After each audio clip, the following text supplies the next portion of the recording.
கர்த்தருக்குள் பிரியமான அன்பின் சகோதர சகோதரிகளே, மீண்டும் இந்த நிகழ்ச்சியினூடாக உங்களை சந்திப்பதில் மிக்க மகிழ்ச்சி அடைகிறேன். பாருங்கள், இன்றைக்கு அநேக வழிகளில் நாம் தேவனுடைய வார்த்தைகளை கேட்க முடிகிறது. இது உலக மக்கள் அனைவர் மீதும் அன்பு செலுத்துகிற கர்த்தர் நமக்கு பாராட்டுகிற ஒரு பெரிய கிருபை என்பதுதான் உண்மை. பிரியமானவர்களே, இந்த நாளிலும் கிறிஸ்தவ வாழ்க்கையின் முக்கியமான ஒரு சில காரியங்களை உங்களோடு பகிர்ந்து கொள்வதில் மிக்க மகிழ்ச்சி அடைகிறேன். ரோமருக்கு எழுதிய நிருபம் 12ஆம் அதிகாரத்தில் அப்போஸ்தலனாகிய பவுல் இப்படி குறிப்பிடுகிறார். ரோமர் 12:2 நீங்கள் இந்த பிரபஞ்சத்திற்கு ஒத்த வேஷம் தெரியாமல் தேவனுடைய நன்மையும் பிரியமும் பரிபூர்ணமான சித்தம் இன்னதென்று பகுத்தறியத்தக்கதாக உங்கள் மனம் புதிதாகிறதுனாலே மறுரூபம் ஆகுங்கள் என்று அங்கு ஒரு படிப்பினையை அப்போஸ்தலனாகிய பவுல் விசுவாச மக்களுக்கு சொல்லுகிறதை நாம் பார்க்கிறோம். அன்பானவர்களே, தேவனை அறிந்த நாம், உலகம் நம்மை கிறிஸ்தவர்கள் என்று அழைக்கிறது.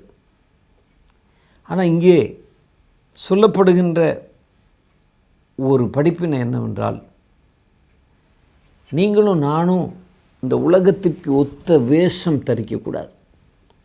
இந்த உலகத்திற்கு ஒத்தபடியான ஒரு வாழ்க்கை வாழ்வோம் என்றால் அது வேதம் எதிர்பார்க்கின்ற ஒரு கிறிஸ்தவ வாழ்க்கையாக இருக்காது என்பதுதான் உண்மை. பிரியமானவர்களே, இன்றைக்கு நம்ம பார்க்கும்போது அநேக கிறிஸ்தவருடைய வாழ்க்கையை பார்த்தா உலகத்திற்கும் இவர்களுக்கும் எந்த வித்தியாசமும் தெரியவில்லை. மற்றவர்கள் ஒரு கோயிலுக்கு போகிறார்கள், கிறிஸ்தவனாக இருக்கிறபடினால சர்ச்சுக்கு வர்றேன், அவ்வளவுதானே தவிர நம்முடைய வாழ்க்கையில் மற்ற மக்கள் பார்க்கும் பொழுது இவர்கள் வித்தியாசமானவர்கள் என்று சொல்லக்கூடிய நற்பண்புகள், நற்கனிகள் என்பன குறைந்து கொண்டு போகிறது என்பதுதான் உண்மை. அப்படியானால் இன்றைக்கு நாம் அதை உணர்ந்து நம்முடைய ஜெபத்தில் பெரிய ஒரு ஜெபமாக இருக்க வேண்டியது, ஆண்டவரே, இந்த உலகத்திற்கு நான் ஒத்த வேஷம் தரிக்கிறவனாக இராமல் இந்த உலகத்தின் வேஷங்களுக்கு மத்தியிலே கிறிஸ்துவை பிரதிபலிக்கின்ற ஒரு வாழ்க்கை எனக்கு வேண்டும். அதற்கு நீர் கிருபை பாராட்டணும். அதுக்கு மனசு புதிதாகணுமா, மனதில் இருக்கிற எண்ணங்கள், சிந்தையின் காரியங்கள் எல்லாம் புதிதாக வேண்டும் என்று வேதம் சொல்லுகிறது. அதுக்கு தக்க கிருபையை தேவரீர் எனக்கு தருவீராக என்று நாம் ஜெபிக்கிறவர்களாய் இருக்க வேண்டும். ஆம் பிரியமானவர்களே, இது ஒரு மிகவும் முக்கியமான ஒரு படிப்பினையாக இருக்கிறது என்பதை நானும் நீங்களும் அறிந்து கொள்ள வேணும்.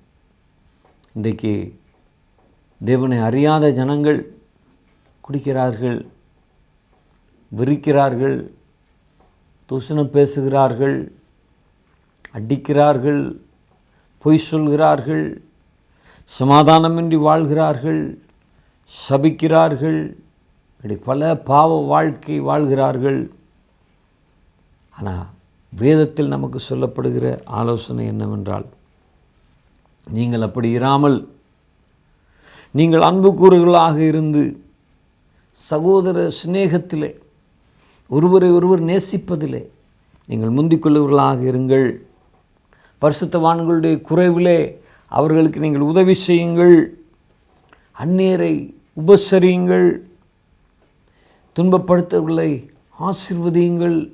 சபிக்காதிருங்கள் என்றெல்லாம் சொல்லி ஒரு உலகத்திற்கும் நமக்கும் இருக்கின்ற ஒரு வித்தியாசமான வாழ்க்கையை வேதம் சித்தரித்து காட்டுகிறது. இப்படி இந்த வேதம் சொல்லுகிற முறைப்படி நம்ம வாழ ஒப்பு கொடுக்க வேணும். அப்படி ஒப்பு கொடுத்தால் உலகம் பார்க்கும், உலகத்துக்கு ஒரு ஐடென்டிஃபிகேஷன் கிடைக்கும். அட, இவர்கள் வித்தியாசமானவங்க. அன்றைக்கு அப்படித்தான் அந்த வித்தியாசத்தை உணர்ந்தார்கள். பாருங்கள், பேதுரு கூட இயேசுவை விட்டு விலகி ஓடி குளிர் காய்கிறவர்களோடு உட்கார்ந்திருக்கும் பொழுது அந்த இடத்துல வந்த அந்த பெண் சொல்கிறாள், நீ இயேசுவோடு இருந்தவன் அல்லவா, உன் பேச்சு உன்னை விளங்கப்படுத்துதே அப்படின்னு சொல்கிறான். ஏன்னா இயேசுவோடு இருந்தவனுடைய பேச்சிலேயே பிடிக்க முடியுமா? அதுபோல் நீங்களும் நானும் ஆலயத்துக்கு போனால் போதாது, ஞாயிற்றுக்கிழமை சர்ச்சுக்கு போனால் போதாது, ஏதோ ஒரு காணிக்கையை கொடுத்து விட்டால் போதாது. நம்முடைய வாழ்க்கையில் நம்ம ஜெபம் பண்ணி, ஆண்டவரே அந்த குணாதிசயத்தை நீர் எனக்கு தர வேண்டுமே, இந்த உலகத்திற்கு ஒத்த வேஷம் தெரியாதபடி நான் வாழ்கிறதற்கு எனக்கு நீர் கிருபை தர வேண்டுமே என்று நாம் ஜெபித்து கேட்டு அதை பெற்றுக்கொள்ள வேண்டும்.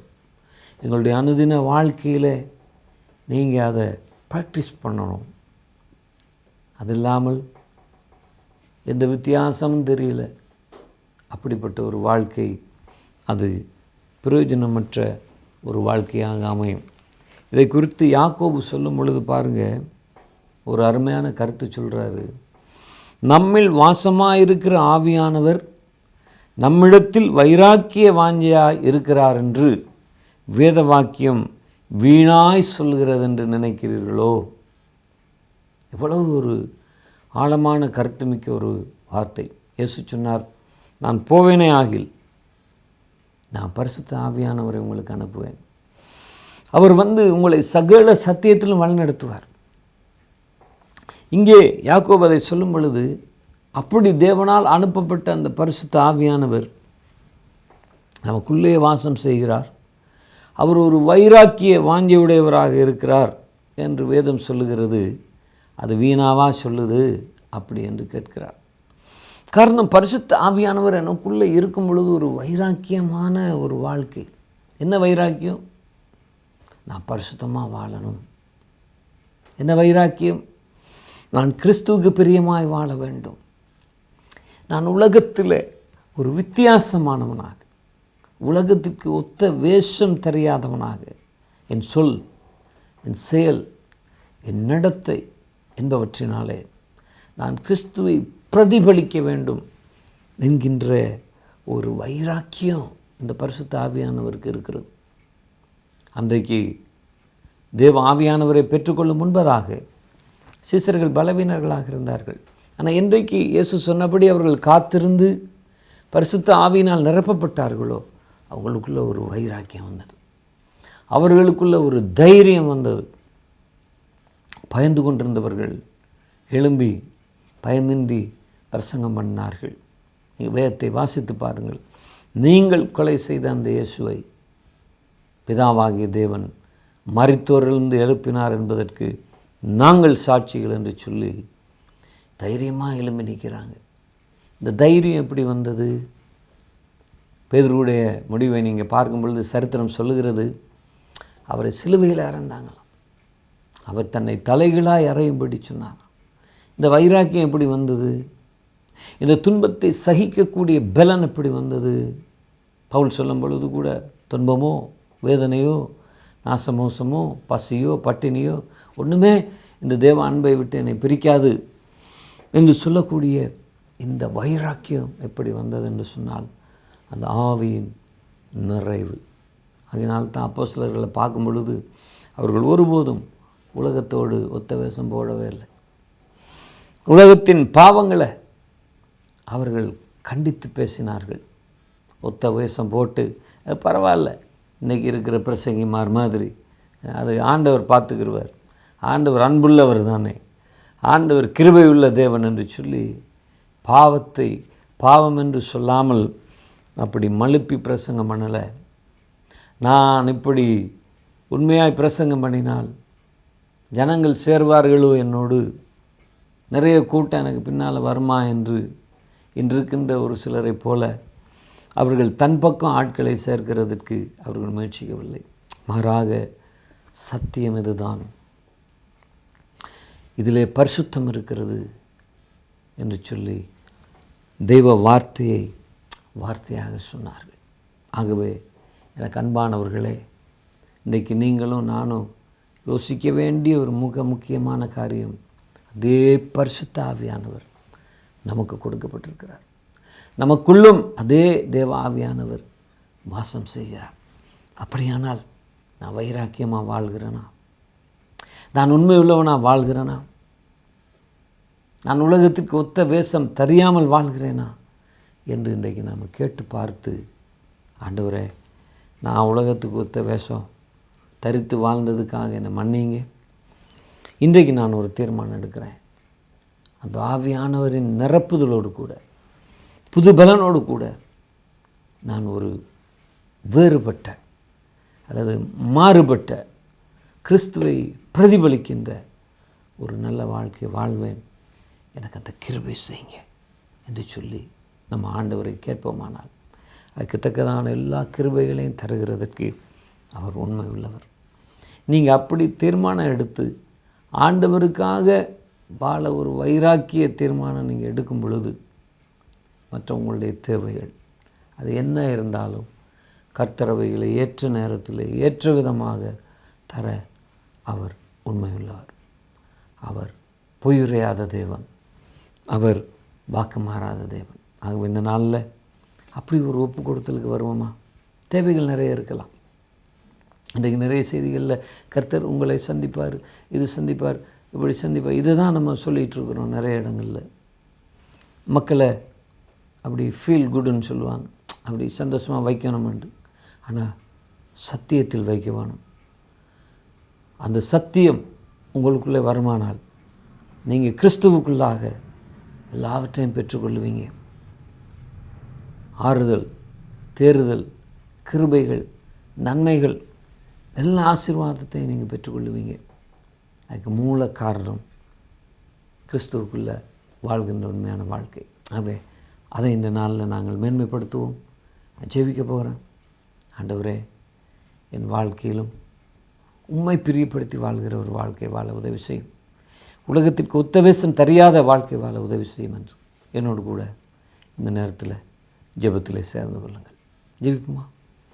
அன்பின் ஆண்டவரே, உம்முடைய வார்த்தைப்படி நாங்கள் எங்களை அர்ப்பணிக்கும் பொழுது, உங்களுடைய வார்த்தைப்படி உங்களை முன்வைத்து எப்பொழுதும் கர்த்தருக்கு உண்மையாக நான் வாழ வேண்டும், உலகத்துக்கு உத்தவேசம் தெரியாமல் வாழ வேண்டும் என்ற நல்ல தீர்மானம் எடுக்கிறேன். அந்த பிள்ளைகளுக்காக ஸ்தோத்திரம். இவர்களை ஆசீர்வதிங்க. இவர்களுடைய தேவைகளை சந்தித்து கிருபையானது இவர்களை பற்றி கொள்ளும்படி ஆட்சேபிக்கிறேன். இயேசுவின் நாமத்தில் ஜெபம் கேளும் நல்ல பிதாவே, ஆமென். அன்பானவர்களே, தெய்வீக கிருபையும் சமாதானம் உங்கள் ஒவ்வொருவரோடும் கூட இருப்பதாக. God bless you.